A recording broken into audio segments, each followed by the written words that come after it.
You're listening to ArTEEtude, a podcast with artists created and produced by Detlef Schlich, a visual artist and ritual designer, living and loving in West Cork, and best known for his essay about the cause and effect of shamanism, art and digital culture.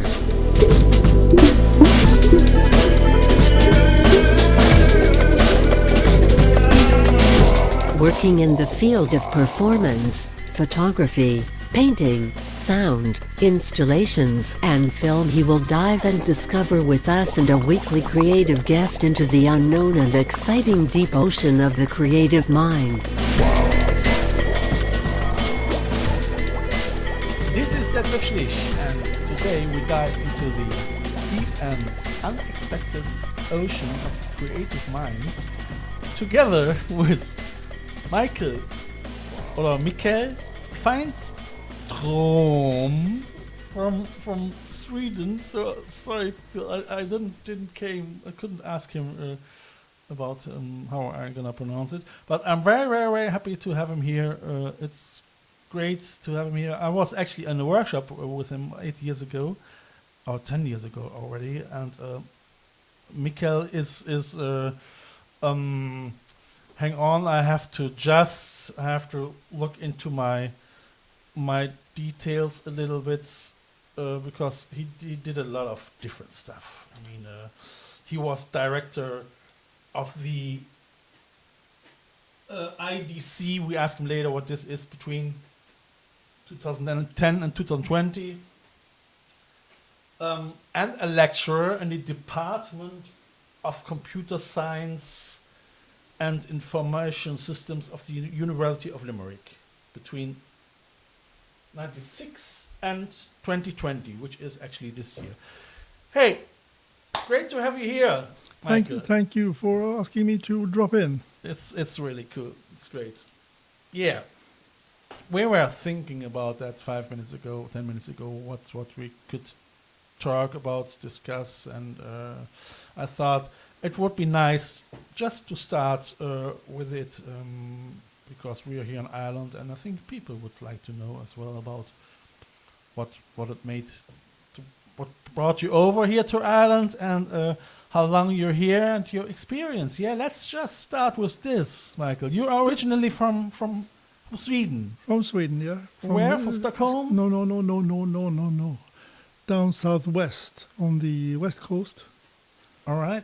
And most people would know places like Gothenburg, so about 100 kilometers south of that. Okay. Where you have probably the most beautiful long white beach. It's kind of the Swedish Riviera. No way. Yeah. And I grew up 300 yards from that. You used to live there? Yeah, and that's why I always wanted to come back to the sea. Yeah. But I mean, so you live on such a lovely place, and then. Well, that was kind of childhood and adolescence, right? How long did you live there? Well, in that town until I was 17. All right. Then moved a bit further south to go to college. Yeah. And then moved to finish college. Did a year in the army, and then moved to Gothenburg. To Glastonbury? No, Gothenburg. Gothenburg. Göteborg, as it's called in local accent. Ah.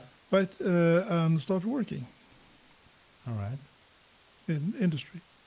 In the industry? But not in a big factory. Yeah. That was a small, let's say, called a medium-sized company. Yeah. That were designing and making equipment for theaters, for radio, for movies, whatever. So sound and light equipment. Okay. Very, very, very peculiar, interesting line of products. Yeah. So the problem they were faced with, I was so lucky. I've been lucky all my life. Yeah. And I hope that luck stays with me. That's nice to hear. That's really. So if I even think about the college years, I mean, my last year in college, that was the same year as the birth of the microprocessor. All right. 75. Okay. So luckily I had really good lecturers, who sort of prepared us as far as it could be done at the time Yeah. for the future. So in my first job then, after army and that, first job was this job ad. And the challenge was I had 1 month Yeah. to learn, all the product lines Yeah. and take up the role as a department manager Where in that in the company called the same company? in a company called AVAB, the audiovisual company, Yeah. AV for audiovisual. Yeah. Because my predecessor, who had probably been with them from day dot, 10 years earlier or so, he had decided to move to the woods and grow shrooms and talk to the squirrels, right? Like what you hear so far? Make sure you never miss a show by clicking the subscribe button now. This podcast is made possible by listeners like you. Thank you for your support. Now back to the You had show. enough from all this. Yeah, okay. Yeah. So he had resigned, and I had 1 month, his Okay. sort of So resignation. for to take over that, what he did before. Take over the whole thing. So how much mushroom does it cost to get I it? don't know. I mean, at the time, I just worked my ass off. And I made it. Fine. So I only stayed with them for about 3 years. Yeah. So but what that means in this month you really you learned everything about all these microprocessors and I mean, well, you can't. But I mean, they didn't use microprocessors when I started. It was happening. It was in the process. Yeah. Anyhow, doesn't matter. Yeah. So I stayed with them for 3 years. Then I moved a bit north Yeah. of Gothenburg, Yeah. kind of more rural, more closer to the sea. Okay. Unfortunately, or fortunately, if you like, in that little town north of Gothenburg, that's kind of the epicenter for the petrochemical industry. For the petrochemical. Yeah, well, you get crude oil in, Yeah. and all the factories, the refineries. So all and that such. shit was going on there.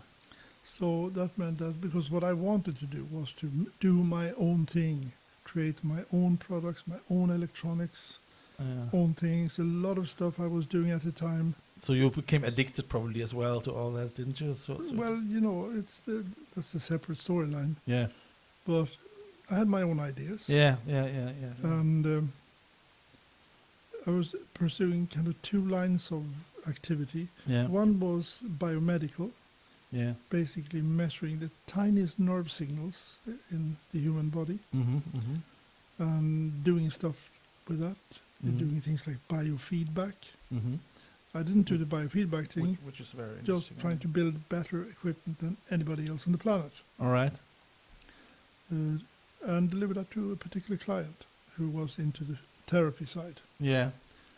The other line of business was basically rock and roll. Right? I like it how you say it. So if you speak it out, it's basically rock and roll. Yeah. So then your voice is going deeper. So lucky again, joined forces with a friend who had a contact with one of the major music shops in Western Sweden. Translated into English, the name of that shop, which is still around, is Music Unlimited. All right. Musik utan gränser. Yeah. Run by 2 English blokes who had moved to Sweden during their rock and roll career and met Swedish girls. That's a separate story. So we had them as a client, and then eventually we picked up a lot of clients from the rock and roll industry. All right. And we started to build equipment that wasn't readily available from anywhere else, even to build some pretty large gig rigs, complex, high-power stuff. So that was good. I can imagine that. I mean, I think as well it was a lot of fun involved as well. I mean, not just work. Yeah. Isn't it? So, I mean, between these 2 forces meant that I could pick up a quick, difficult contract from, let's say, the process petrochemical industry. Yeah. No problem solving. Yeah. 2 weeks to solve a problem and Yeah. get good pay. If it takes longer than 2 weeks, forget it. And that brings in the cash, Yeah. so I could afford to develop my own crazy stuff. That is a driven engine often, Yeah, which is good. Yeah. So that was interesting. So I stayed there for a few years, Then, as so much of the business was happening in Gothenburg City, Yeah. eventually we moved down the business side to there while living in this village about half an hour commuting north of Gothenburg. So eventually we were off an apartment nearby there, so we moved down to Gothenburg again. Company grew, we needed larger premises, more industrial size, so we moved out to an older industrial area. I moved into an ordinary apartment out there Yeah. for living, Mm. but had a sort of quite good industrial premises and joined up forces with a few other. Anyhow, that's it. Why did I end up there? So I worked up the business over about 10 years. Yeah. Then it was sold off to a large. So how old have you been then? And after this 10 years, late 20s, no? Well, the story as we started it, I was kind of college graduate around 20. So Yeah. I'm now, I think I was whatever. Doesn't matter, 10 years, from 1980 to 1990, Yeah. big technological ramp up. Yeah. Then sell off to this larger company, more ramp up, Yeah. then sell off again. And that meant that I had the possibility to do whatever I like again. Yeah. So at that stage, the scene was that Sweden wasn't sure about this thing, European Union. All right. I was totally convinced from day dot for other reasons, because when I grew up as a child, Yeah. my parents, if you can imagine that era, they had sort of lived through the World War II. So when Yeah. World War II ended, Yeah. and they had jobs and eventually settled in, and Yeah. then I arrived on the scene, they wanted to go and see Europe, see Yeah. all these places that they have heard of Mm. during the war. So normally during the summers we had been on these European holidays, basically a month, traveling south here Yeah. and there to explore Europe. Yeah. And I found that as a child an amazing experience. Sure, it's cool. It's So, great. so one of the first things I learned in German Yeah. as a 6-year-old was Yeah. ein Eis bitte. Ein Eis bitte. Yeah, So where have you been in Germany? Can you remember? all over the place, all over the place. That's So I mean, basically, becoming an adult and and seeing what's going on, having been in business, I definitely wanted to be in the European Union. Yeah, I mean, Right? it makes sense. It is. I think it's a good Mm. it's a good project. Yeah. You know. And I also realized, I had long realized that some parts of the world, like the US of A, they would have large national projects, but that's really federal projects on a scale that you couldn't get in this part of the world unless we worked as Europeans. All right. Yeah. No. And you have the examples like CERN and the European Space Agency and all these things going now. I mean, which is really important for humanity, I think. yeah. So none of the big thinking, really big thinking, could happen if we stayed as the little nation states we No. were. No. And also for culture. Culture is wonderful.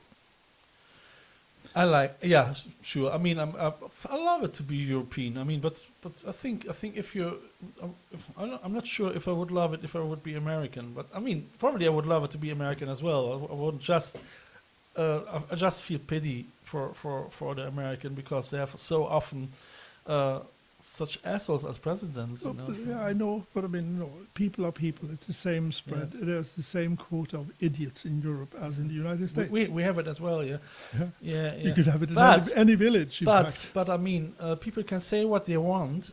I think that America and Russia, that they are far more military driven than the Europeans. You know, Yeah. So, I mean, look just if it comes to artificial intelligence, where we European actually. I mean, probably more Germany. I don't know what's about England and so on. But what did it say? Okay, so if we're gonna deal with it. Then we have to find an ethical way to deal with it and to keep the discourse going, you know, whereby the Americans are just looking, so how can we use it in drones and in robots on the war game. You Yeah. know? Well, I'm for many years now. Ever since the army, I'm a pacifist. And you didn't have a problem with, morally problem with that at the time. I mean, probably if money is in the game, you don't think anymore about these issues. You do. Yeah. Yeah. No, I in my career, of, doing design for other people, Yeah. a few designs, you don't know what the overall thing is for. You're just giving a little problem to solve, some particular little circuit or electronic or digital gadget. Yeah.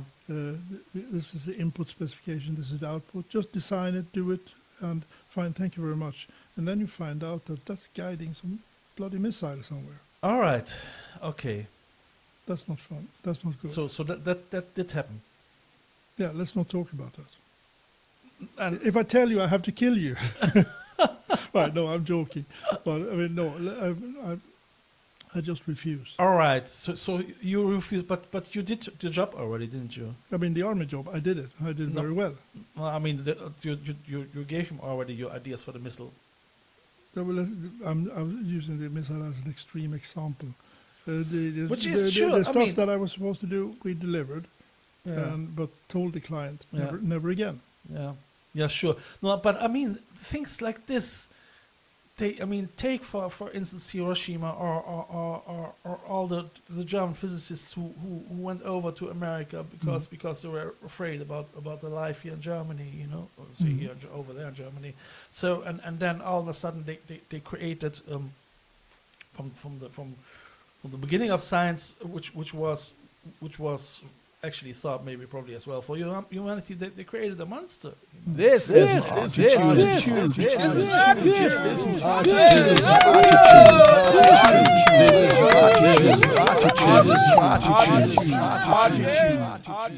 But it's like any artifact that humans create. We make a knife. Yeah. A knife can be good for hunting, to whatever we do for survival. You can carve a piece of wood, you can make a piece of art, but you can also you can do brain surgery to save somebody's life, but you can also kill somebody. Yeah, sure. So I mean, everything is multiple double-edged, so, right? so like Hölderlin said, so where the danger is the power too. Mm. So that's with science more than with art. I mean, at least art in general can be meaningless, and I mean it damages maybe your brain, but not humanity in general. So yeah, I mean it's a tricky game.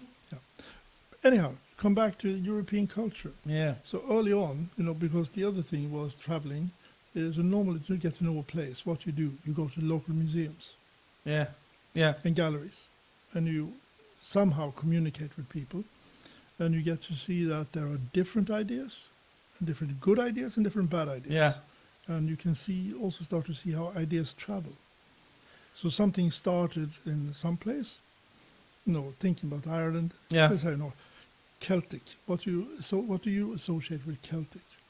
I mean, I associate with Celtic a very, very, very, very ancient culture with a very ancient ideology, and I could imagine that from out of this Celtic idea, a lot of different technologies appeared as well. Probably but in Ireland. I'll give you a snippet of my own story, thinking about this. Yeah. So to me, what we see in the archaeology of things is the stuff coming out of Hallstatt, Okay. which is really Bronze Age, is Proto-Celtic kind of going there. And when you then look into what the hell happened there, Yeah. well, they had a mountain of salt, Okay. Obersalzberg. Okay. Der Salzberg. Yeah, that's Yeah. German. It means it in It's on the border, right? More or less. Der Salzberg. Yeah. Means the salt mountain. Salt mountain. Yeah. But have you been in there? No. You haven't? No. Okay. I do tours into it. It's amazing. So It's not good for my blood pressure, too much salt, so Probably not, but the air is very good, for allergies, really good for you. yeah. Anyhow, so you had, a ancient culture, if we call the Bronze Age that. Yeah. where salt was one of the most precious commodities, worth more than gold. Yeah. Right? So this region would attract the best craftspeople, anything, Yeah. because they could, here's a pound of salt. Yeah. Here you go. Yeah. Yeah. And you can work for me. Yeah. Right? Yeah. Yeah. Yeah. So over a number of years, that seemed to have brewed the core of the Celticness. And Make it that, stronger as well. yeah, Yeah. but because of the trade, trade isn't just sort of from 1 to 2, because that's traded on. Yeah. So somebody gets kind of 50 pounds of salt for a nice piece of gold work, right? Yeah. And he trades that on to the next village and to the next village, and eventually somebody gets a pinch of salt for a herring, Yeah. right? Yeah. Yeah. When you get out to the sea. It's like the typically snowball effect, or this letters, how the chain letters. Yeah, You know? yeah. Yeah. So many also from an Irish perspective, we were talking about invasions by this and that, and Yeah. okay, some is in historic times. We have accounts of pretty horrible things. Yeah. But a lot of the invasions are ideas Yeah. that come as the side effect of trade. I mean, take for instance nowadays startup businesses as well. I mean this internet. Etc. Anyhow, so I approached life, my adult life, with a very, very broad perspective on culture. Which is great. I mean, it really it's very inspiring if you take it on board and if you're not afraid of it, like Donald Trump or whatever. I mean, if you unfortunately tribalism is so hardwired in our brain that a lot of people are really afraid about taking culture from other culture on board and embracing it. So after many years there, I realized that I've had it with a sort of Swedish ambivalence towards Europe. Yeah. So I'm going to move somewhere, should be in the EU. Yeah. I did consider New Zealand, which is outside, but it's so far away. It is, and if you feel like a European, it is a completely different lifestyle. Because I had been feeling like a European for many years, also working in European projects. Yeah.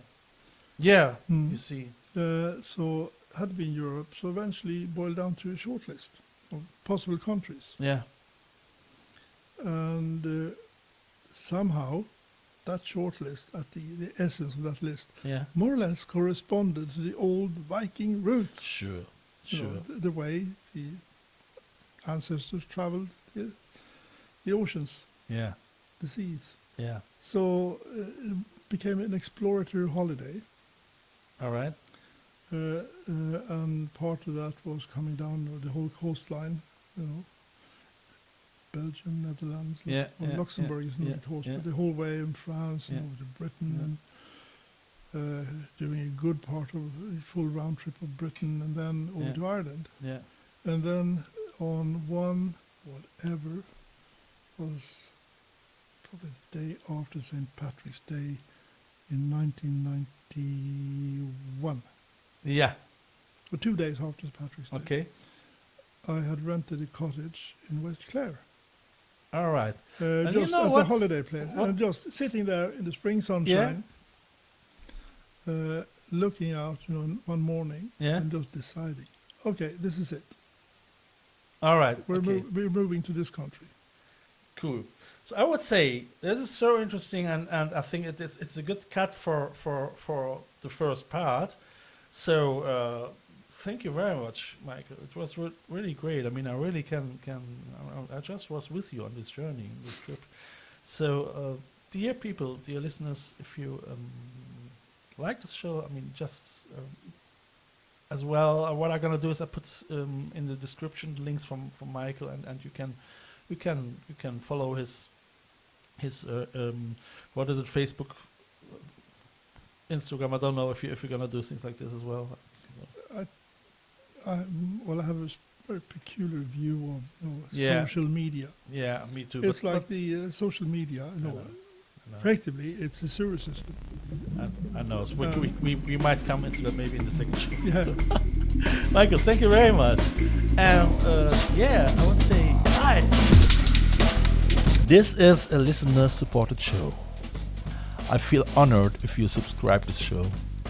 You can follow me non-financial with a following click on one of my Instagram accounts, or subscribe the visual version of this podcast on YouTube via the link below. If you like what you hear, be sure to tune in this Sunday for the third part of this ArTEEtude audio triptych. If you want to leave a donation for a coffee or a bus ticket, just follow the donation link via the ArTEEtude podcast account. Eventually, I would like to thank, through this medium, all my members and listeners of the I Love West Cork Artists Network from all over the world. Just to remember myself that without you, this here couldn't and wouldn't happen.